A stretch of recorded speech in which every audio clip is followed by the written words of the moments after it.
जयपुर के हवा महल विधायक बाल मुकुंद आचार्य को कांग्रेस के सुनील शर्मा ने दिया गीता का ज्ञान। बाल मुकुंद आचार्य जब से विधायक बने हैं तब से ही चर्चा का, वे कभी दुकानों को बंद करवाते हैं तो कभी आजान पर टिप्पणियां करते हैं तो कभी मुस्लिमों को लेकर के उल जलूल बातें करते हैं। किसी न किसी बहाने से बहरहाल वो चर्चा का विषय बने रहते हैं।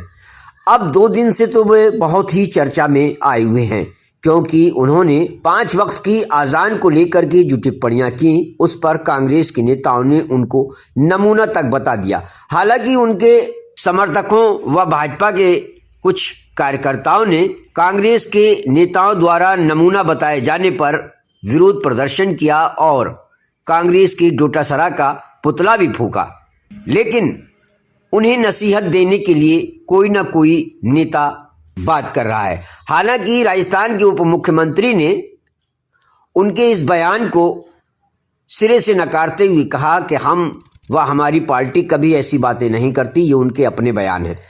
इसी कवायद के चलते अब कांग्रेस के जाने माने नेता व पूर्व प्रत्याशी की लिस्ट में सबसे ऊपर नाम आने वाले और टिकट लेकर भी वापस कर देने वाले सुनील शर्मा ने हवा महल विधायक बाल मुकुंद आचार्य को गीता का ज्ञान दिया है। उन्होंने बाल मुकुंद आचार्य को समझाते हुए कहा कि गीता में श्री कृष्ण ने क्या कहा है। आइए देखते हैं कि सुनील शर्मा ने बाल मुकुंद आचार्य को क्या गीता का ज्ञान दिया है। जयपुर के एक विवादास्पद विधायक जो हर बार विवादास्पद बातें करके विवाद में बने रहना चाहते हैं, शायद वो विधायक भी कुछ विवादों के घेरों के चलते ही बने। तो इस चक्कर में उन्हें लगता है कि अगर उन्हें चर्चा में बने रहना है तो हमेशा विवाद में बने रहें। और आज तो उन्होंने बिल्कुल हद ही कर दी।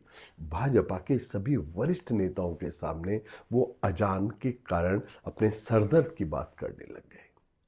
मगर दुख की बात यह है कि जब आप भगवा पहनते हैं तो आपको भगवा पहनते वक्त आपकी कुछ कंडक्ट है, आपकी कुछ नैतिक मर्यादाएं हैं, और उन नैतिक मर्यादाओं को भी अगर आप नहीं समझते तो उस गीता के 9वें अध्याय के उस 23वें श्लोक का तो आप सम्मान करते हैं, जहाँ स्वयं श्री कृष्ण एक बात कहते हैं।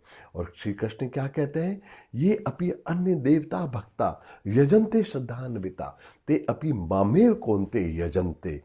भगवान कहते हैं कि जो भी लोग किसी अन्य देवता को भी भज रहे हैं, अगर किसी अन्य ईश्वर के फॉर्म को भी भज रहे हैं, वो भी मुझे ही भज रहे हैं। खुद कृष्ण ये कहते हैं, आप तो अपना नाम बाल मुकुंद कहते हैं, और बाल मुकुंद अगर कहते हैं तो आपको कम से कम भगवान के इस 9वें अध्याय के 23वें श्लोक का तो सम्मान करना चाहिए था। और फिर जिस भाजपा कि आप अपने आप को विधायक कहते हैं और आप लोग ये मानते हैं कि आप विवेकानंद का सम्मान करते हैं, आपको ख्याल होना चाहिए था कि विवेकानंद ने शिकागो के अंदर क्या भाषण दिया था। विवेकानंद शिकागो के अंदर शिव महिमा स्त्रोत को उद्धृत करते हुए कहते हैं कि जिस प्रकार नदियां विभिन्न विभिन्न परिपथों में जाके समुद्र में ही गिर जाती हैं, इसी प्रकार जितने भी धर्म हैं वो भले उनके पद्धतियां अलग हों, चाहे उनके तरीके अलग हों, चाहे उनके रूट डिफरेंस हो, मगर अंत में पहुंचते परमपिता परमेश्वर को ही है। और इसलिए तो महात्मा गांधी ने कहा था, ईश्वर अल्लाह तेरो नाम सबको सन्मति दे भगवान।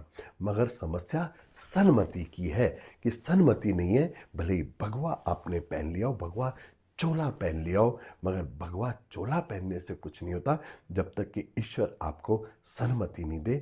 मैं तो बाल मुकुंद आचार्य साहब आपके लिए केवल इतनी सी ईश्वर से प्रार्थना कर सकता हूँ कि ईश्वर आपको सद्बुद्धि दे, जिससे कि ये आप हिंदू मुसलमान करना बंद करें और सब लोगों को गले लगाएं, क्योंकि इस गले लगाने में ही पांडित्य छुपा हुआ है।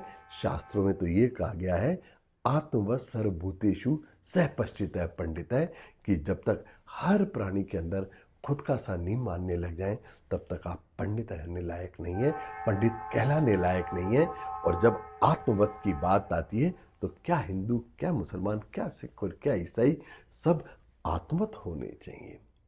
मगर शायद नहीं है। क्यों नहीं है? क्योंकि सन्मति का अभाव है।